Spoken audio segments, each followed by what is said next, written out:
Vamos nesse momento orar pela ministração da palavra de Deus, que nós possamos continuar em espírito, irmãos, porque eu creio que grandes coisas o Senhor já está fazendo no nosso meio nessa noite. Vamos orar. Querido Deus e eterno Pai, nós te louvamos e te bendizemos mais uma vez, Senhor, por tudo aquilo que Tu és em nossas vidas, Pai. Meu Deus amado, neste momento, Senhor, fala com a Tua igreja aqui reunida, meu Deus, e com aqueles também, meu Deus, que estão distante, Pai, do Senhor, distante do caminho estreito, distante do céu. Ó Deus amado, que essa noite o Teu Espírito Santo, meu Deus, possa convencê-los, Pai, para que aqui, meu Deus, eles possam se entregar a Ti e confessar ao Teu nome como único e suficiente Salvador. Usa, Deus querido, o pastor nessa noite, como o Senhor nunca usou, meu Deus. Fala, meu Deus, através do Teu servo, para que, meu Deus, todos que aqui estejam, meu Deus, possam, meu Deus, ouvir a Tua voz e não endurecer o coração, Pai amado. É assim, Deus Santo, que nós oramos e Te agradecemos em nome de Jesus. Amém.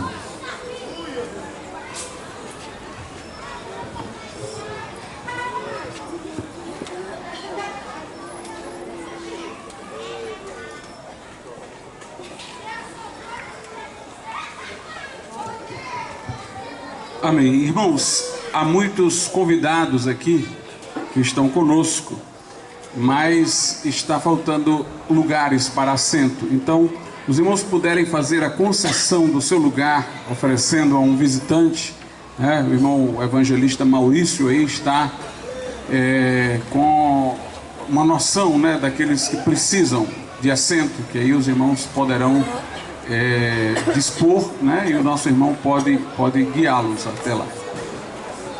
Pronto, e chegaram também mais 30 cadeiras aqui, graças a Deus. Mais 30 cadeiras também estão chegando. Amém. Vamos nesse momento abrir a palavra do Senhor na Epístola de Pedro. Primeira epístola escrita pelo apóstolo Pedro, capítulo de número 3. Primeira epístola de Pedro, capítulo 3, versículo de número 18. Você que nos escuta, você que está aqui ao redor, você que está sendo de alguma maneira alcançado pela nossa voz, você que está a ouvir, eu a convidaria para que se aproximasse desse momento, entrasse aqui no espaço da quadra, ocupasse os assentos que estão aí chegando com maior possibilidade, para que você possa ouvir a mensagem nessa noite, a mensagem da palavra de Deus. Ela pode trazer as respostas que você procura. Ela tem as respostas que você procura. Ela tem aquilo que o teu coração não sabe interpretar, ser aquilo de que precisa.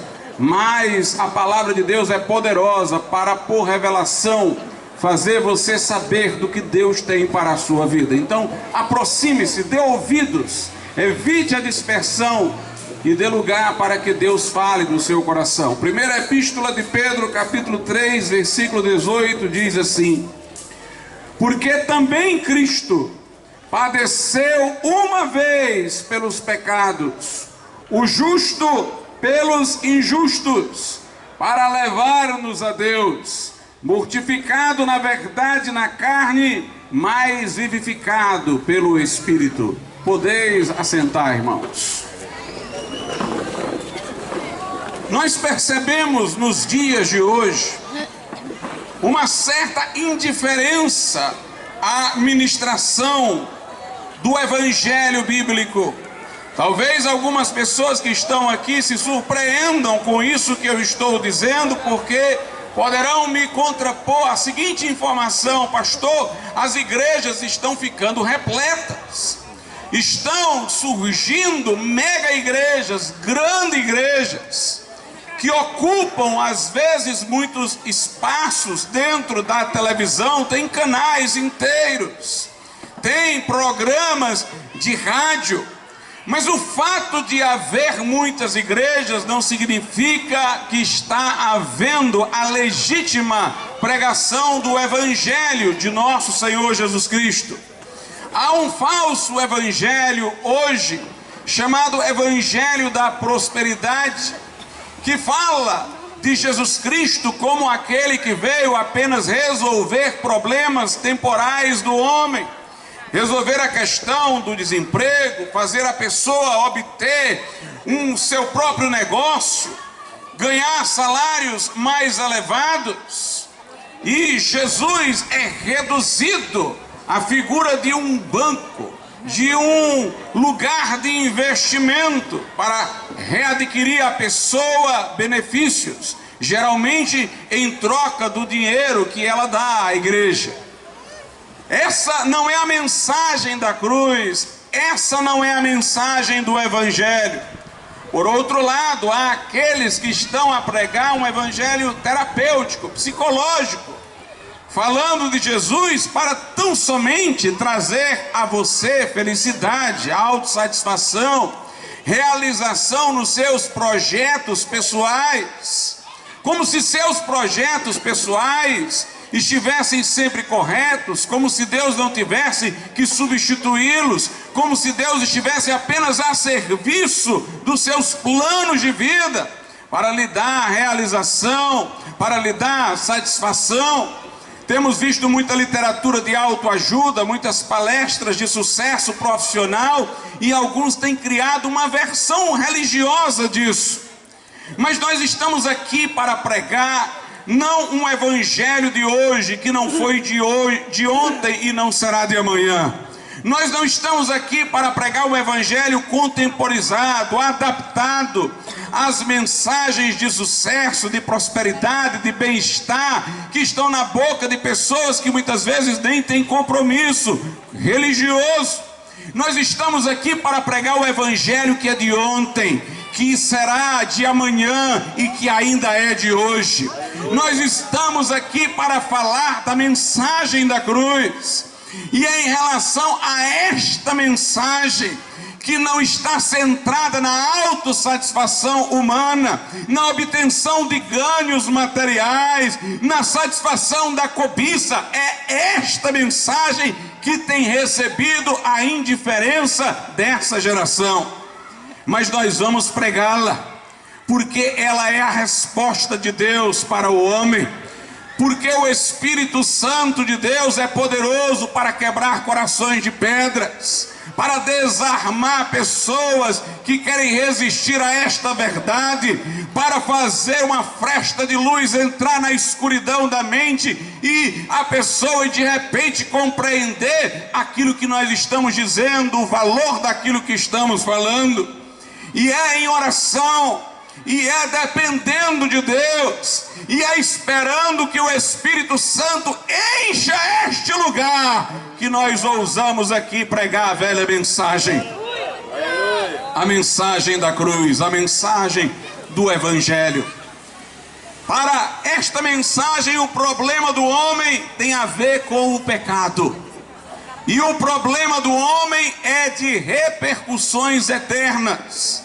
Nós temos um livro na Bíblia, o primeiro, logo no início do Velho Testamento, chamado livro do Gênesis. Gênesis quer dizer início, livro do início. O problema aconteceu no início, o problema aconteceu no começo. Deus fez o homem à sua imagem e semelhança, tudo quanto Deus criou era bom, e a liberdade que Deus deu ao homem para desfrutar de tudo quanto fora criado era ampla. Ele disse: de todas as árvores do jardim vocês podem comer, os animais servirão a vocês, vocês dominarão. Mas Deus, que cercara o homem de amor, de favores e de cuidados, queria a reciprocidade grata do homem, queria que o amor que vinha de Deus para o homem voltasse do homem para Deus. E a expressão suprema do amor é a fidelidade. Deus queria que o homem lhe fosse fiel, e Deus estabeleceu um único mandamento: que o homem não comesse da árvore do conhecimento do bem e do mal. Deus o advertiu, dizendo que se dela comesse, ele morreria. Não apenas tornar-se-ia mortal, sujeito à morte física. E todos nós estamos nessa situação. A cada minuto que nosso coração bate, nossa vida também está diminuindo o tempo de existência desse mundo. Mas também referia-se essa sentença de morte à morte espiritual, a separação do homem de Deus, que é a fonte de toda vida, não só física, mas a vida espiritual. Estava Deus dizendo ao homem que se ele transgredisse o mandamento, ele estaria não apenas sujeito à morte física, mas separado de Deus. E essa separação pode ter repercussões eternas, porque se o homem parte desta vida para outra, separado de Deus, na outra não há mais oportunidade de restauração, de perdão, de salvação. A Bíblia diz na carta aos Hebreus, capítulo 9, no último versículo: aos homens está ordenado morrer uma vez, e depois disso vem o juízo. E o juízo é imutável, céu e inferno. A Bíblia é um livro de duas estradas, a Bíblia é um livro de dois caminhos, a Bíblia é um livro de duas portas. Há uma porta estreita que conduz à vida e uma larga e espaçosa que conduz à perdição. Há um caminho estreito que conduz à vida e um caminho largo que conduz à perdição. Jesus é o caminho estreito, pois em João 10 ele disse: eu sou a porta, quem entrar por mim salvar-se-á. Em João 14 ele disse: eu sou o caminho, a verdade e a vida, e ninguém vê ao Pai senão por mim. Só uma forma de chegar no céu, é através de Jesus. Mas há várias formas de ir para o inferno, por isso que a porta para ir para lá é maior, é mais ampla, está escancarada. E a Bíblia, meus irmãos, ensina que são muitos que entram por essa porta larga. São muitos que vão por esse caminho largo que conduz à perdição. O próprio Jesus disse isso. Portanto, a salvação a ser obtida é aqui na terra. A Bíblia diz que Jesus falou: ao Filho do Homem é dada autoridade na terra para perdoar pecados. Não há perdão para além dessa vida. Não há opção intermediária, como alguns imaginam, um purgatório, uma sucessão de reencarnações para o homem ter a oportunidade de, em novas reencarnações, reparar os erros das anteriores e poder melhorar e entrar na vida. A Bíblia não fala destes caminhos do meio. A Bíblia aponta apenas dois caminhos, duas estradas. No jardim do Éden só existiam duas árvores: a árvore do conhecimento do bem e do mal, de que o homem não deveria comer, porque se comesse morreria, e a árvore da vida, que representa Jesus Cristo. Duas árvores no meio, dois caminhos, duas opções. O homem tinha tudo, não precisava transgredir o mandamento de Deus. Deus lhe inspirara confiança, Deus mostrara-se benevolente, de maneira que o homem tinha nas ações de Deus o motivo para corresponder ao amor de Deus com fidelidade. Mas o homem preferiu dar ouvido ao estranho. A Bíblia diz que a serpente falou a Eva, o diabo, Satanás, se apropriou de uma das criaturas para dirigir-se à mulher e pela mulher chegar ao homem. E Satanás disse: olha, se vocês comerem dessa árvore, vocês não vão morrer. Vocês vão melhorar de condição, vão tornar-se como Deus. Em vez de vocês serem criaturas dependentes de Deus, que precisam aprender com Ele, serem dirigidas por Ele, vocês vão ser dono de seus próprios caminhos. Satanás instigou no homem e na mulher o egoísmo, o egocentrismo, a independência de Deus, e negou a sentença que Deus havia dito: se comerem da árvore vocês morrerão. Ele disse: não morrerão, mas serão como Deus. Às vezes, quando leio o Gênesis, eu vejo o comportamento de Satanás, o comportamento do homem, melhor dizendo, frente a Satanás, como o comportamento de adolescentes. Pais investem tanto em seus filhos, educam com tanto amor, carinho, só mostram provas de cuidado. E às vezes um adolescente chega em certa idade e prefere confiar no estranho e se entregar a caminhos pelos quais se afasta do prumo dos pais, do amor dos pais, e entra por um caminho de desgraça. Assim também Adão tinha tudo nas ações de Deus para reconhecer que Deus lhe queria fazer o bem, mas preferiu dar ouvidos ao estranho, porque o estranho falava coisas que satisfaziam o seu ego, que atraíam a cobiça, que davam a sensação de grandeza, e negava a responsabilidade pelos atos. Não tem morte, não vai morrer. Até hoje essa é a mentira de Satanás. O diabo nega a existência do inferno. O diabo nega a ideia de responsabilidade. Ele diz: não tem inferno. As televisões, com seus programas, zombam da ideia bíblica de inferno. Fazem chacota com a ideia de juízo, julgamento, condenação no mundo do porvir. Nós vemos alguns dizendo: não, com a morte tudo acaba. Outros dizendo: não, o inferno é aqui mesmo. Outros dizendo: bem, se houver inferno é só por um tempo, depois a gente vai para o céu, ou então depois se desfaz, mas não há um inferno eterno. É o diabo que traz esses pensamentos que abrandam a ideia bíblica de inferno, que diminuem a intensidade da força da advertência bíblica sobre o inferno, quando não nega completamente que o inferno existe.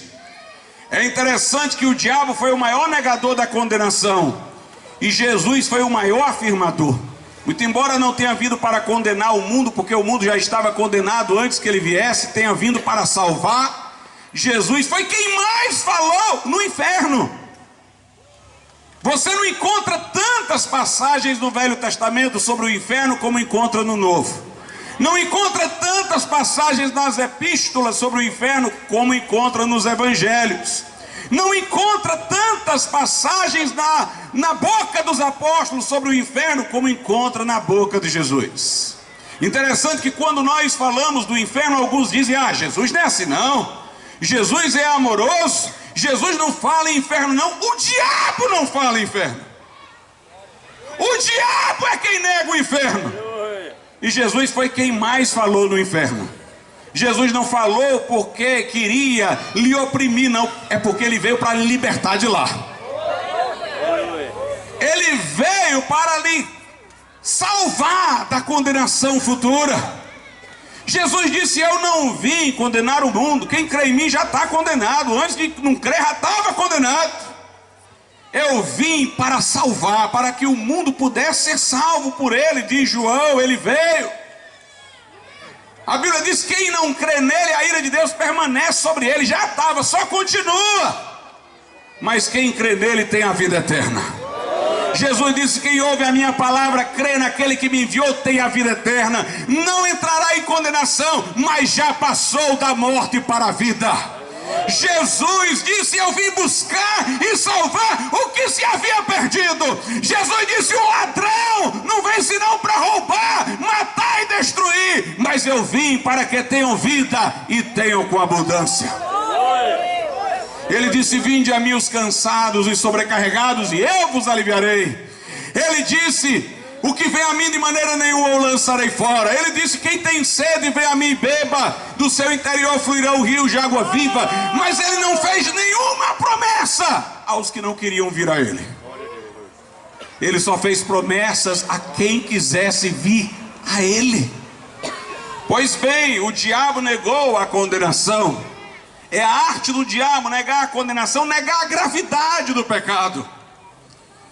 As pessoas não dão muita atenção a este evangelho, não sentem a salvação como um dom de Deus por excelência.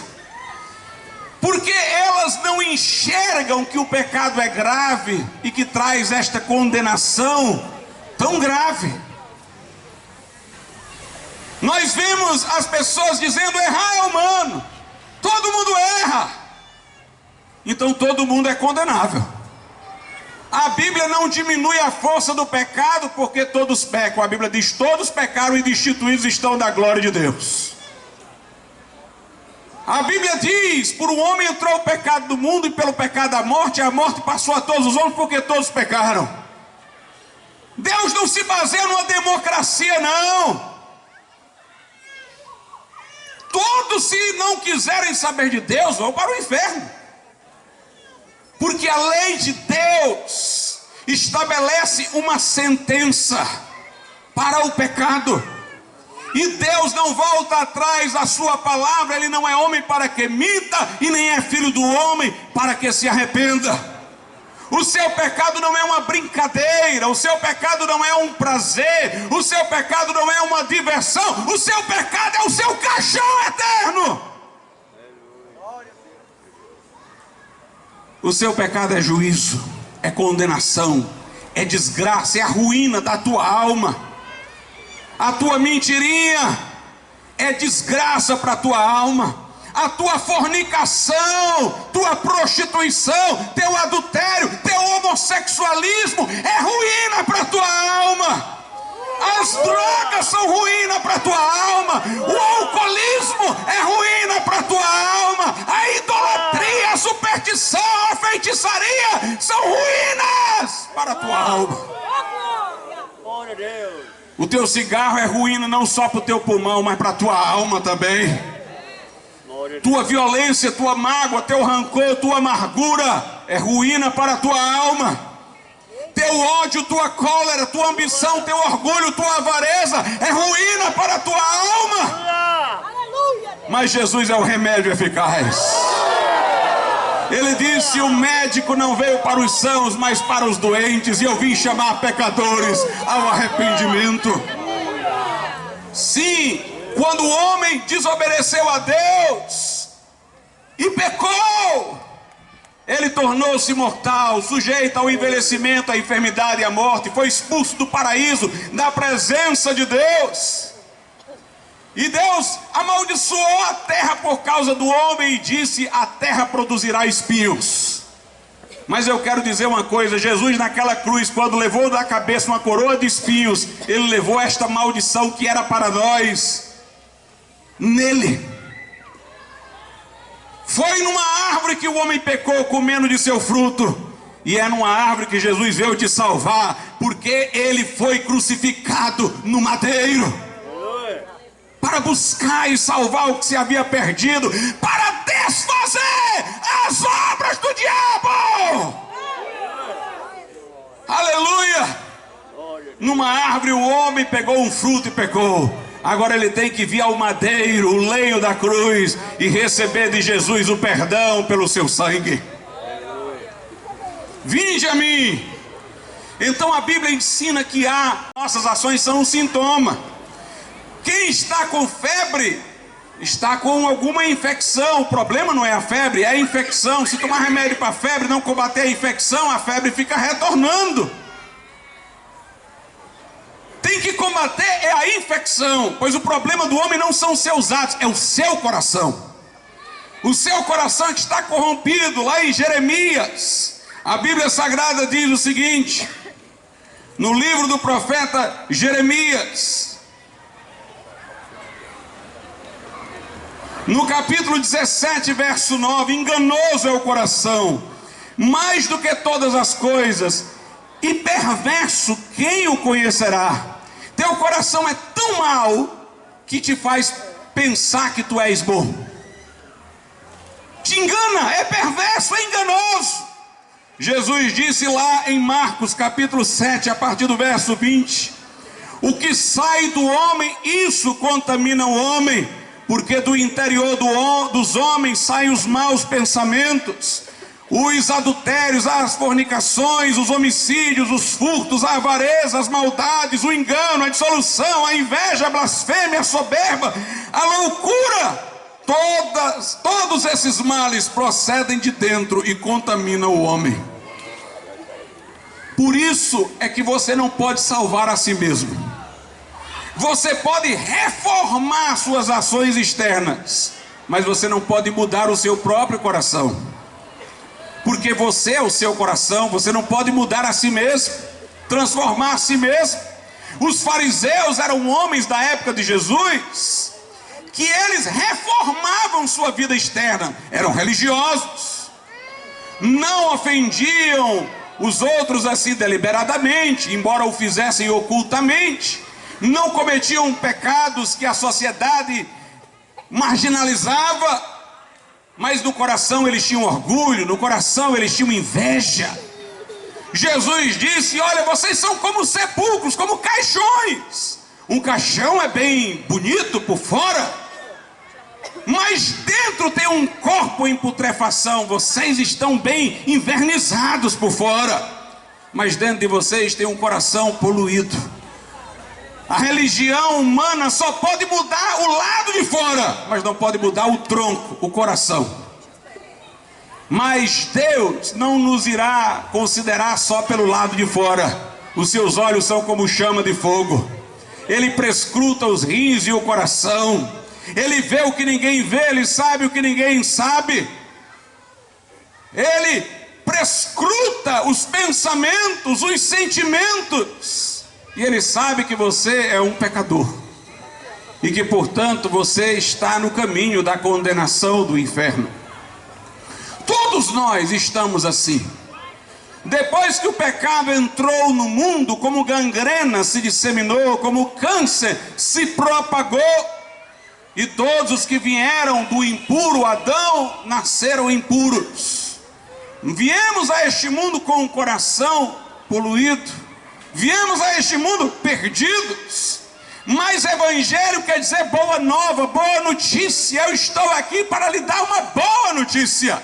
É que Deus amou o mundo de tal maneira que deu o seu Filho unigênito, para que todo que nele crê não pereça, mas tenha a vida eterna. Jesus veio para nos redimir, veio para nos trazer perdão, veio para nos trazer absolvição de condenação e para mudar o nosso coração em outro. Ele veio para nos salvar. Esta é a boa notícia de que trata a Bíblia. Esta é a mensagem do Evangelho. Isso é o que dá significado ao que Jesus Cristo fez lá na cruz do Calvário, por você e por mim. O texto que nós lemos aqui no início, na Epístola de Pedro, diz assim, eu vou relê-lo nessa noite. 1 de Pedro 3,18, porque também Cristo padeceu uma vez pelos pecados. Jesus não morrerá outra vez pelos nossos pecados, Ele o fez uma vez. Sua morte não é atualizada, repetida, como algumas religiões ensinam. Ele na cruz disse, Pai, está consumado. Lá na carta aos Colossenses diz, ele cancelou o escrito da dívida que era contra nós. Lá no livro do profeta Isaías diz, ele viu o fruto do seu trabalho e ficou satisfeito. Morreu uma vez e levou todos os nossos pecados. Não alguns, mas todos. Levou-os àquela cruz para pagar por eles, para fazer compensação pela nossa culpa. O sacrifício de Jesus é de valor eterno, é uma fonte aberta de salvação que jorra perpetuamente. Morreu uma vez pelos pecados. Ele não morreu porque o Império Romano foi ruim com ele, porque os judeus simplesmente o invejaram. Ele disse, se eu quisesse, chamaria uma legião de anjos, ninguém me prenderia. A Pilatos ele disse, nenhuma autoridade tu teria sobre mim se não viesse do alto. Aos judeus Jesus disse, eu sempre estive com vocês aqui, vocês não me crucificaram antes, mas só nesse momento, porque agora é chegada a minha hora.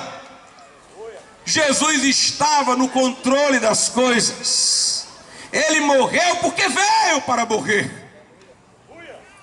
Ele morreu na hora designada por Deus. e sua morte é de valor eterno e finito. Morreu uma vez pelos pecados, morreu para fazer compensação pelos nossos pecados. Note, o justo pelos injustos. É a ideia de substituição. O justo estava naquela cruz no lugar dos injustos. Se Jesus tivesse pecado, já mereceria morte, não poderia morrer por mim e por você. Mas ele pôde morrer por nós, porque era justo, na sua boca não se achou engano. Sendo Deus e tendo se feito homem, como homem foi tentado, mas sem pecado. Sua morte foi substitutiva. E aqui o propósito de sua morte, para levar-nos a Deus. Sua morte foi expiatória pelos pecados, para fazer compensação pela culpa. Sua morte foi substitutiva, o justo pelos injustos. E sua morte foi para reconduzir-nos a Deus. Sua morte foi para nos aproximar de Deus, para destruir o véu de separação que havia entre nós e Deus, o nosso pecado, a nossa culpa, para derrubar o paredão que havia entre nós e Deus. É interessante que quando a Bíblia fala de morte, a Bíblia fala da morte como algo que é do homem. Mas quando a Bíblia fala de vida eterna, fala algo como se devêssemos entender que é de Jesus para nós. Lá em Efésios 2, a Bíblia diz: nós estávamos mortos em nossos delitos e pecados. Os delitos e pecados pelos quais estávamos espiritualmente mortos antes da conversão eram nossos, não eram de Deus. Mas aí mais à frente Paulo diz em Efésios 2: mas nós fomos vivificados juntamente com Cristo. A vida que recebemos veio de Jesus. A morte é tua, a vida é dele. Aleluia. Tu não tens o problema, tu és o problema, mas ele é a solução. Aleluia. Tu és a pergunta, ele é a resposta. Aleluia. Tu és o pecador, ele é o salvador. Tu és o perdido, ele é aquele que quer te achar. Aleluia. Por isso que a Bíblia diz: o salário do pecado é a morte. Salário é o que é devido, é a paga por aquilo que alguém fez. A morte, a sentença de juízo, te é dada porque te é devida. É tua mesmo. Tu pagaste por ela com os teus pecados. O salário do pecado é a morte, mas o dom gratuito de Deus, diz Paulo, é a vida eterna em Cristo Jesus. Por isso, não diga como alguns. Tem alguns que dizem: eu vou ser crente, pastor, mas deixa eu primeiro ajeitar a minha vida.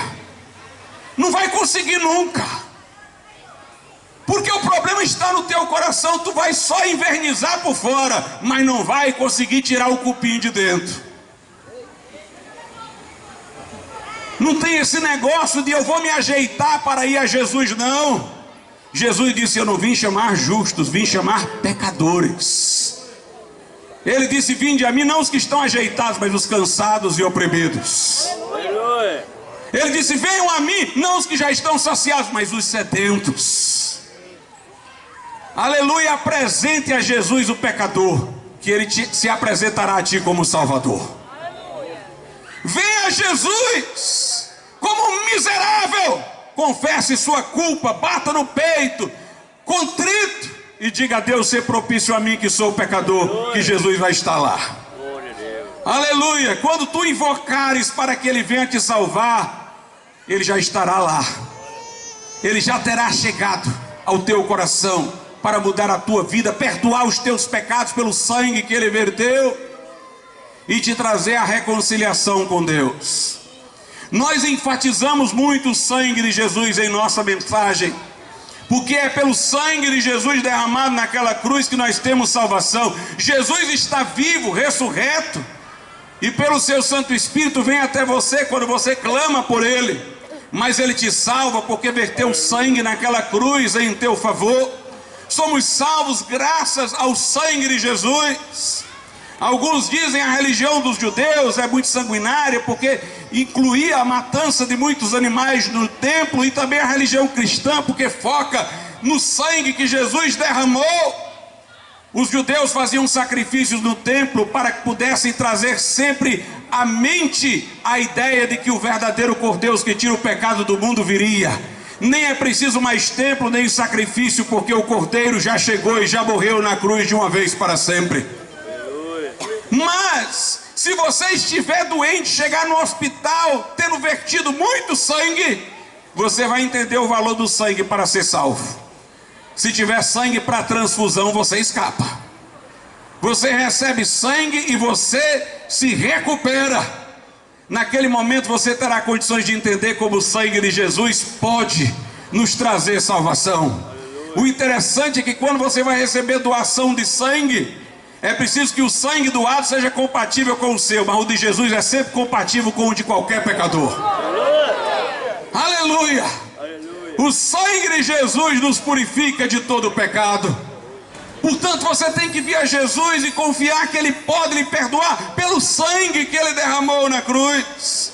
De acordo com a Bíblia, o sangue de Jesus nos resgata da culpa e nos faz redimidos para Deus. Lá na carta aos Efésios, a Escritura diz o seguinte: aos Efésios, capítulo de número 1, versículo de número 7, em quem, referindo-se a Jesus, temos a redenção pelo seu sangue, a remissão das ofensas, segundo as riquezas da sua graça. Pedro diz: nós somos resgatados da nossa vã maneira de viver, não com ouro, com prata, com pedras preciosas, mas com o precioso sangue de Jesus.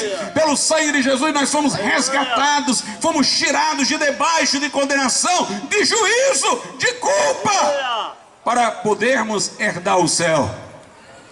O sangue de Jesus nos justifica. Lá em Romanos, a Bíblia Sagrada diz o seguinte, no capítulo 5, versículo 9: logo muito mais agora, tendo sido justificados pelo seu sangue, seremos por ele salvos da ira. O crente, através do sangue de Jesus, é justificado no tribunal de Deus, é inocentado das acusações, é absolvido de condenação. Já não pesa mais sobre ele o julgamento. Por isso que Paulo diz: agora nenhuma condenação há para os que estão em Cristo Jesus nosso Senhor. O sangue de Jesus nos purifica. João diz o seguinte, lá na sua epístola, 1 de João 1,7: mas se andarmos na luz como ele na luz está, temos comunhão uns com os outros, e o sangue de Jesus Cristo, seu Filho, nos purifica de todo pecado. Pastor, o que é essa purificação aqui? É a purificação da consciência. Quando eu aceito Jesus, Deus bate o martelo no seu tribunal e me absolve. Quando eu confio que Jesus verteu o seu sangue por mim e o invoco como Salvador, Deus perdoa os meus pecados. Mas se Deus fizesse isso e eu não sentisse isso na minha vida, seria muito ruim. Eu teria a promessa da Bíblia de que isto teria acontecido, mas continuaria com a consciência intranquila, culpada, perturbada. Mas a Bíblia diz em Hebreus 9,14: quanto mais o sangue de Cristo, que pelo Espírito eterno se ofereceu a Deus imaculado, purificará a vossa consciência das obras mortas para servirdes ao Deus vivo.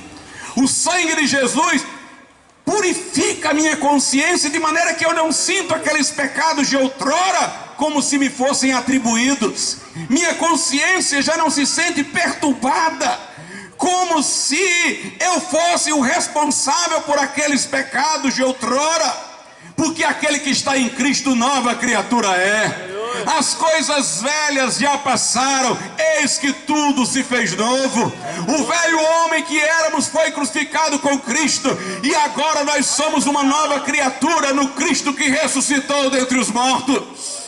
O batismo por imersão representa isso: mergulhar para sepultar o velho homem nas águas, trazer das águas para mostrar que um novo homem surgiu. Nossa consciência já não nos aflige mais, porque nós não nos sentimos mais aquela pessoa que fez tudo aquilo, mas uma nova criatura em Cristo Jesus. Glória a Deus. O sangue de Jesus traz paz com Deus. A Bíblia Sagrada diz lá na carta aos Efésios, no capítulo 2, verso 13: mas agora em Cristo Jesus, vós que antes estáveis longe, já pelo sangue de Cristo chegastes perto. porque Ele é a nossa paz. Temos paz com o próximo, mas acima de tudo temos paz com Deus, por Jesus Cristo nosso Senhor. Já não nos sentimos mais intrigados com Deus, já não nos sentimos mais necessitando fugir de Deus, mas agora nós fugimos para Deus. Agora Ele não é mais uma ameaça, agora Ele é o abrigo. Agora Ele é o amigo mais chegado que o irmão. Antigamente, antes de conhecê-lo, mas já convencido da gravidade do meu pecado, reconhecendo que Ele era onisciente, eu me desesperava. Bem, Ele está vendo tudo de mal que eu estou fazendo, que está no meu coração. Sendo Ele onipresente, eu pensava, não tenho como fugir dEle, Ele vai estar em todo lugar. Sendo Ele onipotente, eu não tenho como disputar com Ele, Ele vai me vencer e vai me condenar. Mas agora, com a consciência livre, transformada em nova criatura, sentindo que eu estou em paz com Deus, eu penso, o meu Deus é onisciente, então Ele vai me guiar para o que é melhor para mim. Ele está em todo lugar. Então, ainda que eu ande no vale da sombra da morte, não temerei mal algum. Ele é onipotente. Então, aquele que habita no esconderijo do Altíssimo, à sombra do Onipotente, descansará. Os atributos de Deus não são mais ameaça, agora são o nosso consolo, o nosso conforto. Pelo sangue de Jesus podemos chegar na presença de Deus e saber que seremos aceitos. Lá em Hebreus, a Bíblia Sagrada diz no capítulo 10, a partir do verso 19: tendo, pois, irmãos, ousadia, coragem, para entrar no santuário, para entrar na presença de Deus, pelo sangue de Jesus, pelo novo e vivo caminho que Ele nos consagrou, pelo véu, isto é, pela sua carne, e tendo um grande sacerdote sobre a casa de Deus, cheguemo-nos com verdadeiro coração, em inteira certeza de fé, tendo os corações purificados da má consciência e o corpo lavado com água limpa, retenhamos firme a confissão da nossa esperança, porque fiel é o que prometeu. Aleluia. Hoje tu descobriste que é um pecador, que teu coração tem uma chaga, uma ferida, que tem aí um poço lamacento. Às vezes parece que tu estás limpo, mas é como água de açude, mexeu com a água, o lodo sobe. Entra em situações que vão contra os teus interesses, aí tudo aquilo que é contrário a Deus desponta. Reconhece que tu és um pecador, uma pecadora, que tu não podes chegar no céu sem uma compensação pela tua culpa, sem expiação do teu pecado.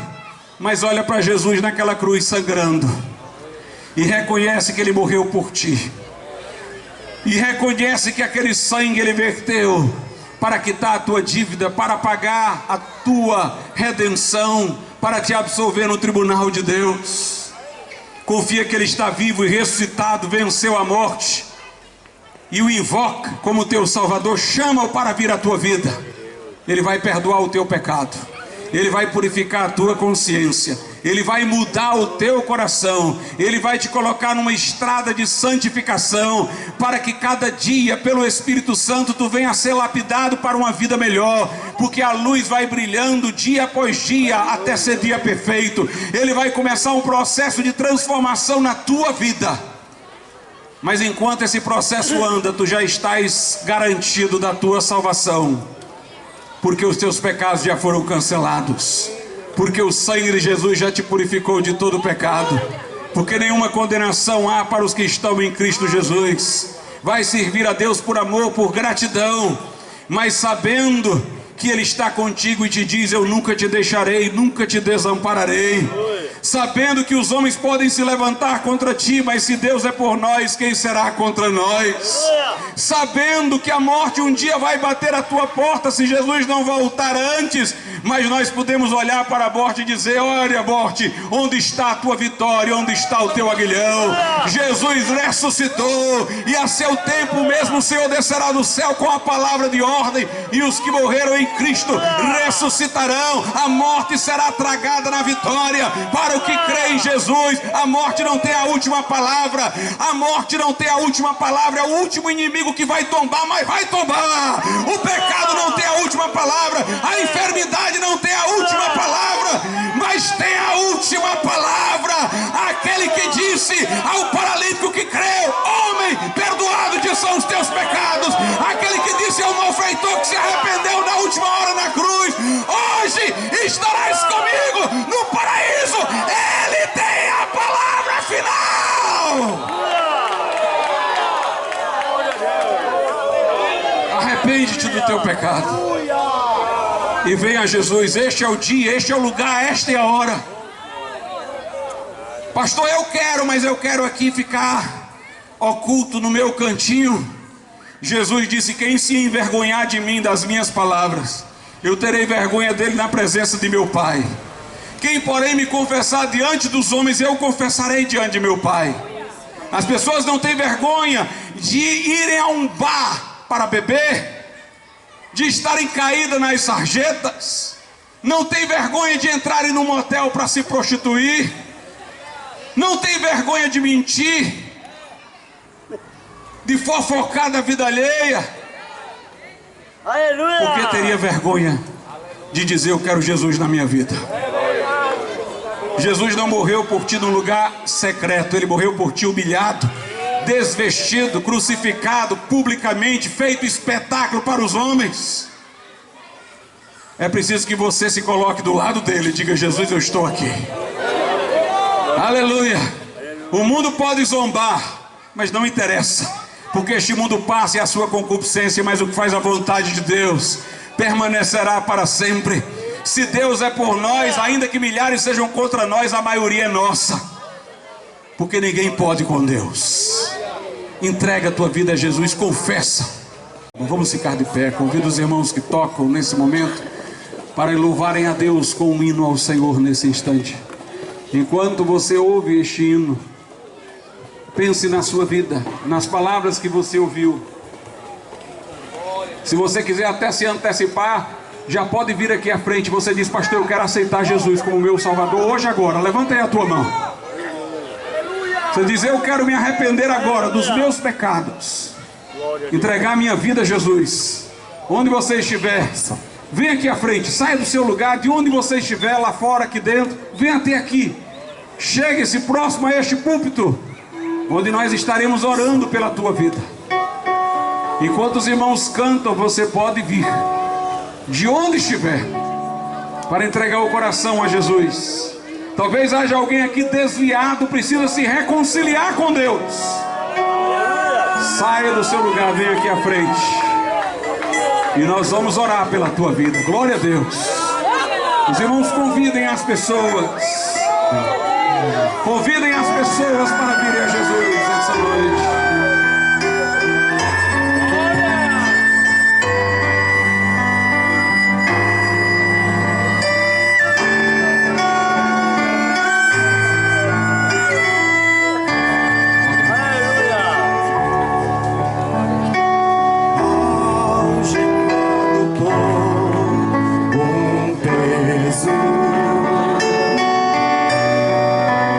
Oh, quão triste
Deus, esse momento, pela vida do teu servo, Pai, que vem para os teus braços, que estão sempre prontos a acolher.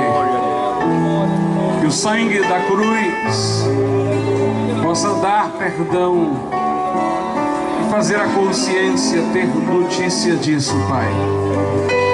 Para que sinta-se o nosso irmão libertado do passado em que seus pés se desgarraram, e sinta-se confiante no Cristo que o acolhe para a prosseguência. Ó Deus, olha para o nosso irmão que também chegou agora, meu Pai.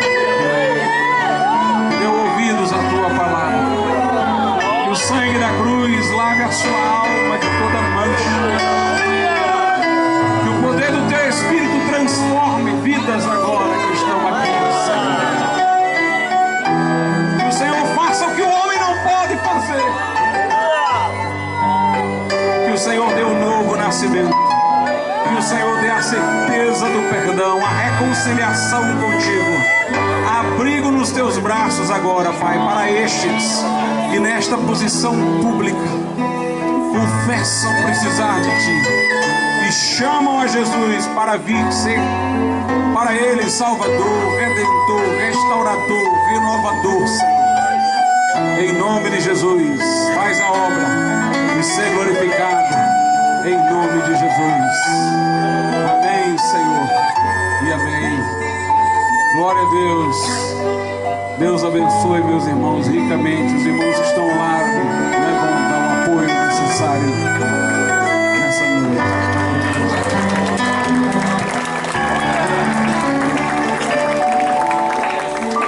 Nosso irmão também veio se reconciliar com o Senhor. Graças a Deus. Glória.